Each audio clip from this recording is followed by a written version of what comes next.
Isang araw, nagpa siya ang isang walang ingat na grupo ng mga mag-aaral sa kolehiyo na magpalipas ng katapusan ng linggo sa Crystal Lake, umaasa para sa ilang kasiyahan at pagpapahinga. Kabilang sa kanila, sina Miller at Jenna ay gustong maglaro sa tabi ng tubig. Matapos makuha ang pagsang-ayon ni Richie, kinuha ng dalawa ang kotse ni Richie at dumiretso sa kanila patutunguhan.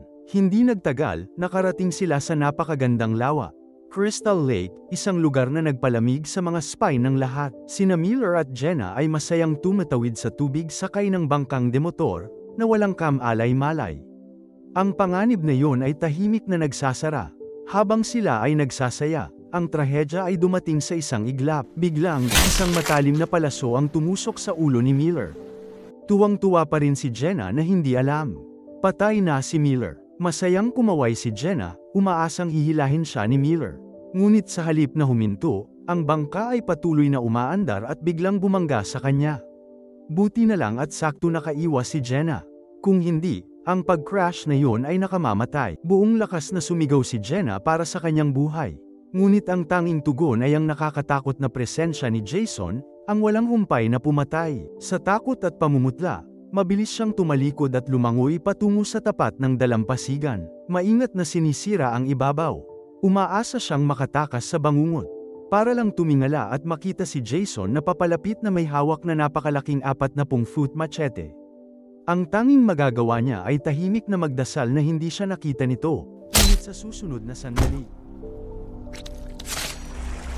Samantala, isang batang mag-asawang gumagala sa kalapit na kagubatan ay napadpad sa kay Jason. Pugad ng hindi sinasadya, naghahanap ng kilig, hindi sila nag-atubiling pumasok sa loob. Ngunit ang mga nakakakilabot na tanawin sa loob, agad na nagpadala ng panginginig sa kanilang mga gulugad.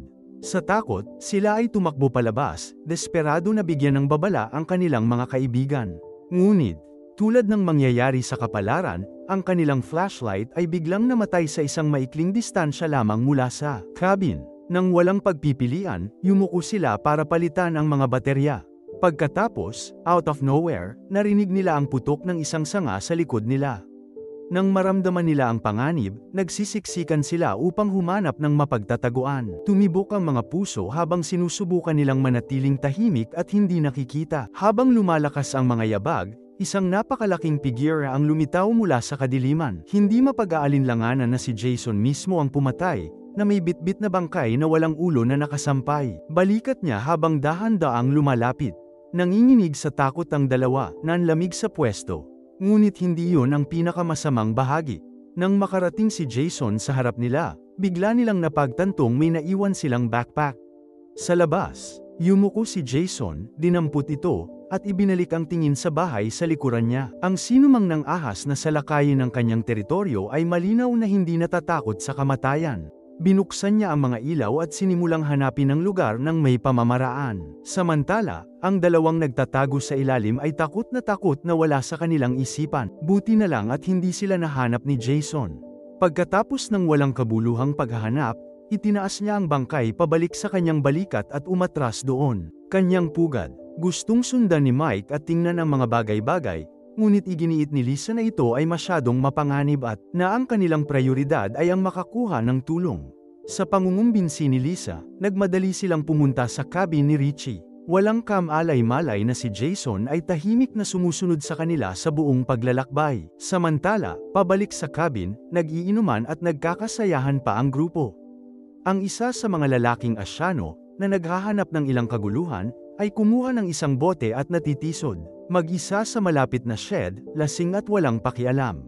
Akala niya makakawala siya. Saglit, pero biglang sumulpot si Jason sa likuran niya. Nagulat ang lalaki, natawa ito sa pag-aakalang kalokohan lang ito ng kanyang mga kaibigan. Ngunit si Jason ay wala nito.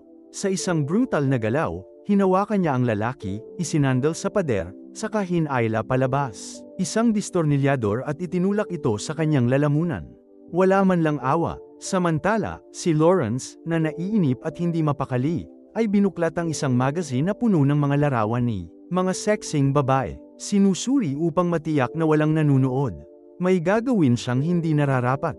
Na may kasamang poster nang biglang pumasok si Mike at ang kanyang kasintahan sa silid. Si Lisa, na halatang nataranta, ay agad na binalaan si Lawrence na may dalang mamamatay tao sa labas. Isang bangkay. Si Lawrence ay mukhang ganap na naguguluhan at tumangging maniwala sa isang salita nito. Nang makita ang katigasan ng ulo niya, hindi na nagpatuloy si Lisa. Mabilis na kinuha ni Mike ang kanyang telepono at nag-dial sa pulis. Noon lang napagtanto ni Lawrence na hindi pala nagbibiruan sina Mike at Lisa. Nag-aalala tungkol sa kanyang nawawalang kaibigan, kinuha niya ang isang malapit na kawali na bakal at naghanda upang sumagip kanya. Sa pagbabalik tanaw, si Lawrence ay sumugod sa labas, na ikinagulat ng lahat sa kanyang katapangan. Agad siyang tinamaan ng nakakatakot at malamig na kapaligiran sa labas. Ngunit sa kabila ng takot na gumagapang, humakbang siya pasulong patungo sa kaibigan. Huling alam na lokasyon. Nang makarating siya sa shed, ilang beses niyang tinawag ang pangalan ng kaibigan niya. Walang sagot. Maingat, pumasok si Lawrence sa loob at nakita ang mga palatandaan ng pakikibaka sa sahig. Tumalsik ang dugo. Sa paligid ng lugar, nagsimulang bumangon ng takot habang inilapag niya ang kawali at kinakabahang binuksan ang freezer.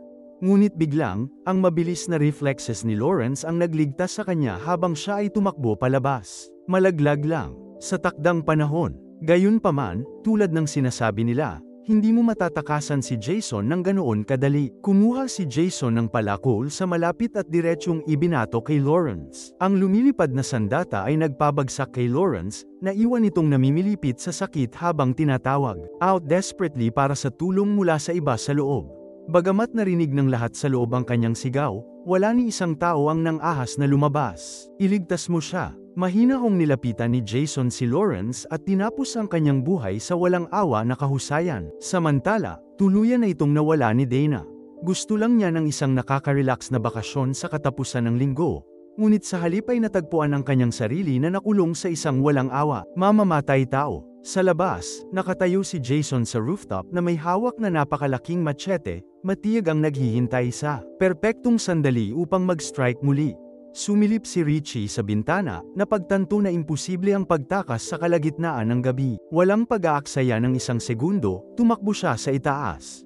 Kumuha ng pistol mula sa kanyang bag, at naghanda para sa isang nakamamatay na showdown.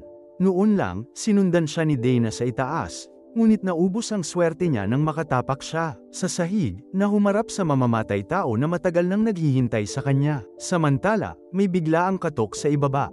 Tumalon sa takot sina Mike at Lisa, ngunit nang marinig nilang pulis yun, nakaramdam sila ng pag-akyat, ng pag-asa at mabilis na nagmamadaling buksan ang pinto. Gayunpaman, sa susunod na sandali, ang tinaguriang tagapagligtas, ang opisyal ng pulisya, ay nakakagulat. At mabilis na ibinaba. Nang makitang kahit isang pulis ay hindi ligtas, sina Mike at Lisa ay hindi nagdalawang isip kahit isang segundo. Agad silang tumakbo sa itaas para samahan si Richie na armado at handa.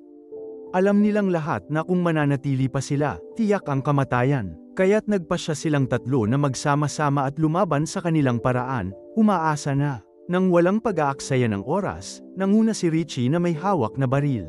Binuksan nila ang pinto ng sasakyan ng pulis at tatakas na sana ng si Jason, ang pumatay. Inihagis ang walang buhay na katawan ni Dana mula sa itaas papunta sa sasakyan. Si Mike at Lisa, na wala pa rin sa kotse, ay hindi huminto upang i-proseso ang lagim. Tumalikod sila at tumakbo para sa kanilang buhay.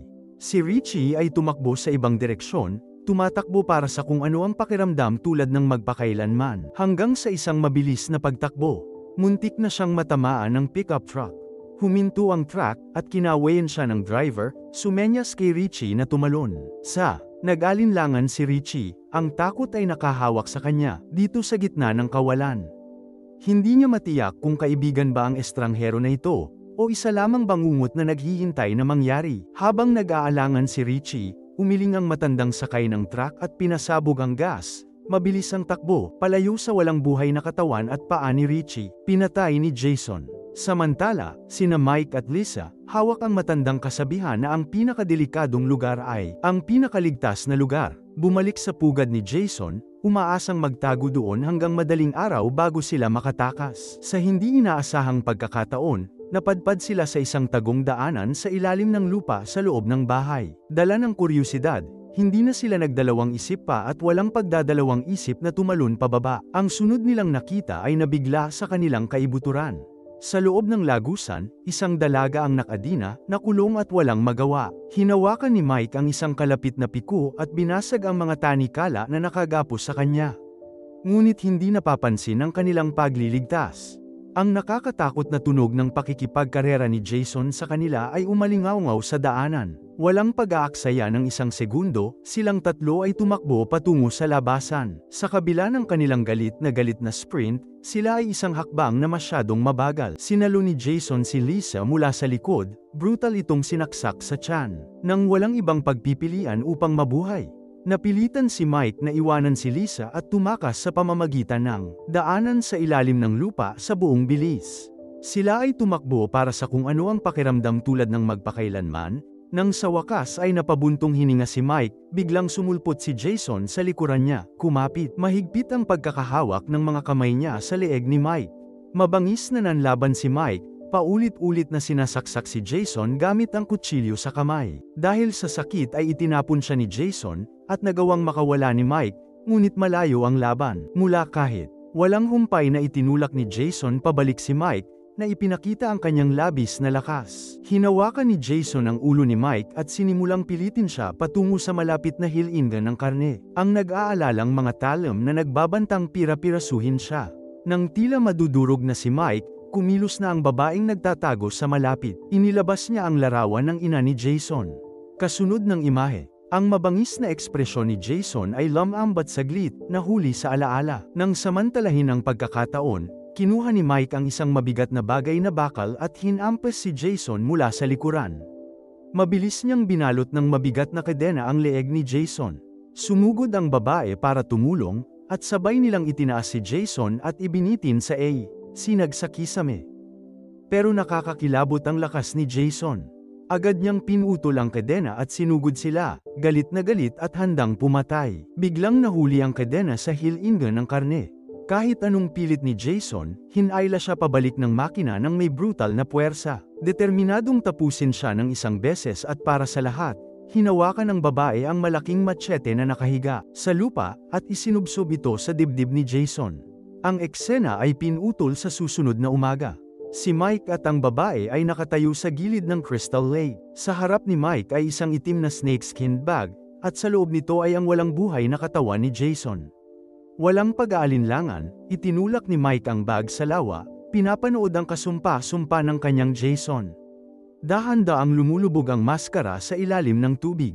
Saglit, parang sa wakas ay tapos na. Nakaligtas sila, at ang bangungot ay maaaring nasa likod nila. Ngunit tulad ng paghuhugas ng ginhawa sa kanila, ang susunod na segundo ay nawasak sila. Thank you all for watching this here video.